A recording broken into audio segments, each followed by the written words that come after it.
Hello, this is Dr. Gay from First Look MRI, and this is a 58-year-old male who injured the knee about 2 years ago at work.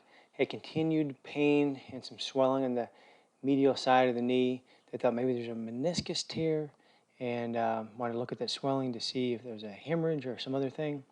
And this is a view we're looking straight at the knee. We see the lateral side here, the medial side. The meniscus on the medial side is this little black triangle. It looks great. The bones look really nice.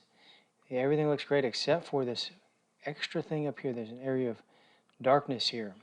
And so on this view, fat is suppressed, so the marrow is dark. The subcutaneous fat is dark.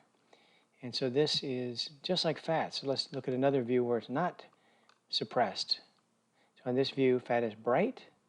See, fatty marrow is bright. Subcutaneous fat is bright, and this thing is also bright. So this is a lipoma, and this is within a muscle.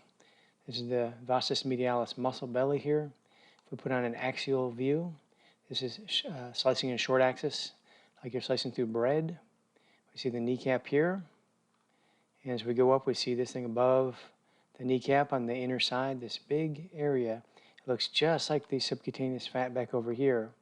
And so this is, again, a lipoma within the muscle. So lipomas are typically benign. They can degenerate and turn into a malignant lesion. And so if they grow or become painful, they may need to take them out or re-image. And often they're in the subcutaneous fat. And they're hard to see sometimes when they're small because they blend right with the fat. So it's like seeing a snowball in a snowstorm. It's just hard to see sometimes. But they have mass effect. This one's very easy to see because it's surrounded by muscle, so it really stands out. Lipomas also can be within the bone, intraosseous lipomas, but this is an intramuscular lipoma that accounts for the swelling. Probably was not at all related to the prior injury, even though he attributed it to that. And again, when they are small and really well defined, we call them simple lipomas, and they're just look nice and clean. When they become irregular, they have little streaks like this. This is just probably muscle streaks, but sometimes a lipoma, even in the subcutaneous fat, can have little streaks.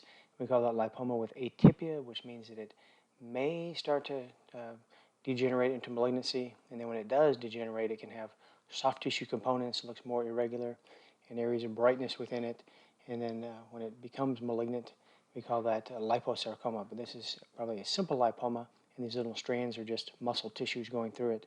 But it almost looks like an atypical lipoma because of that those little strands. So a fairly prominent intramuscular lipoma in the leg, distal thigh, that accounts for the swelling. And that's it. Thank you very much.